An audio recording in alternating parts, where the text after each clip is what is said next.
Informações sobre cirurgia refrativa. É muito comum o paciente sentar em frente ao médico e fazer uma série de perguntas. O que é cirurgia refrativa? Que tipo de cirurgia refrativa o senhor pode fazer? Se corrige minha miopia, mais astigmatismo, só miopia, hipermetropia? Quer dizer, uma série de perguntas. Então a gente vai tentar ver se consegue explicar. Em primeiro lugar, a gente pergunta o que é cirurgia refrativa. A cirurgia refrativa é feita por um cirurgião que faz cirurgia refrativa, que é uma subespecialidade da oftalmologia direcionada à correção, através de raio laser, dos problemas de óculos dos pacientes, hipermetropia, miopia, astigmatismo.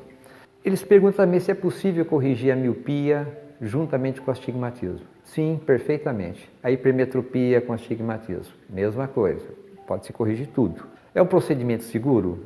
Evidentemente, todo procedimento é um procedimento, a gente nunca tem uma bola de cristal, mas o índice de complicação dessas técnicas atualizadas são muito poucos, raríssimos, até diria que é muito raro acontecer. Basta você fazer uma propedêutica bem feitinha do paciente, indicar perfeitamente, através de exames, né? São uma série de exames que são realizados, esses exames chamados padrão ouro é que vão definir o resultado da cirurgia.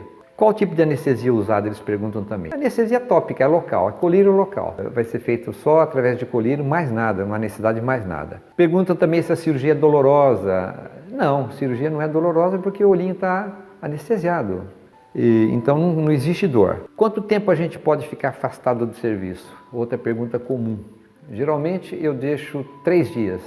Tem colegas e outras equipes que costumam aí nas 24 horas seguintes voltar ao trabalho. Eu prefiro ser um pouquinho mais conservacionista e guardar aproximadamente aí uns 3 dias para que ele possa voltar ao trabalho, né? Qual o tempo que pode praticar esportes e exercícios físicos após a cirurgia? Outra pergunta comum. Veja bem, depende do tipo de esporte que você vai praticar. Evidentemente, se você for jogar um futebol, ou seja, esporte de contato, como futebol, voleibol, basquetebol, geralmente é 1 mês, 30 dias.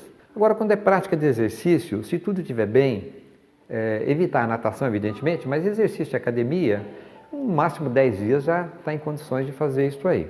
Definição de miopia, hipermetropia, astigmatismo, presbiopia. Então, a miopia geralmente é quando o globo ocular é um pouquinho maior que o tamanho normal, existe uma incidência de raios que não atinge a retina, então ela forma-se antes da retina e isso dá um borramento visual. Então, quando o olho é maior um pouquinho, o diâmetro anteroposterior dele é maior, o raio vai se formar antes da retina e vai haver um borramento visual, que é o caso da miopia. Hipermetropia é o contrário, o olho é um pouco menor, os raios acabam incidindo além da retina. Isso aí dá um borramento de visão, dependendo das circunstâncias, para longe e para perto.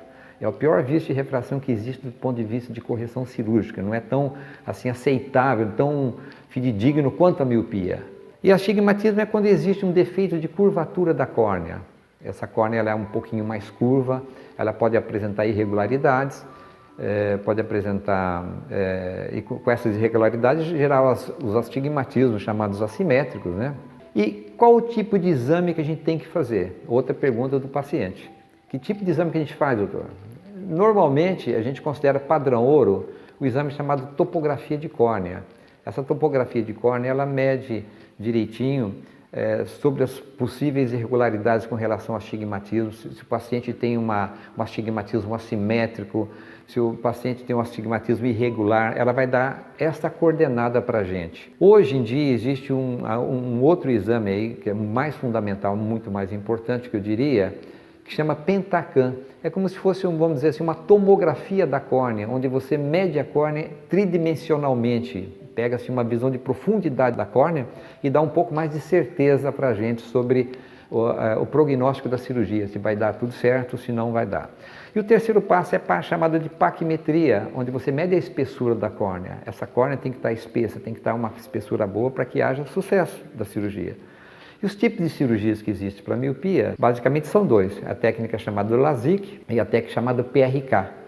O LASIK é quando você retira um flapzinho da córnea muito fininho, aplica o laser, depois você repõe esse flap. A recuperação visual é muito mais precoce, uma cirurgia que hoje você pode fazer inclusive com laser, que dá uma segurança maior. E existe ainda o PRK, que é uma cirurgia de superfície, onde você não retira este anelzinho fino da córnea, você simplesmente retira o epitélio da córnea, que são células mais externas da córnea, faz assim como se fosse uma raspagem desse epitélio, aplica o laser e em seguida aplica uma lente de contato. Em termos de recuperação visual, evidentemente o LASIK é a recuperação muito mais precoce, enquanto que na técnica do PRK demora mais alguns dias, às vezes pode ter um pouco de dor no pós-operatório. E hoje existe também uma coisa fantástica chamada cirurgia personalizada, onde você vai corrigir algumas aberrações da córnea para tentar melhorar um pouquinho a visão noturna do paciente. Entendeu? Isso aí pode ser feito tanto na miopia, quanto no astigmatismo, quanto na hipermetropia. Então, o que acontece? Nesse tipo de cirurgia chamada personalizada, você vai atuar dependendo das irregularidades. Onde é que a córnea está mais irregular, você aplica uma quantidade maior de laser, de acordo com o mapeamento, o rastreamento que é feito nos exames pré-operatórios. Realmente é uma cirurgia bastante fantástica, mas o paciente também tem que estar com todo o exame pré-operatório normal.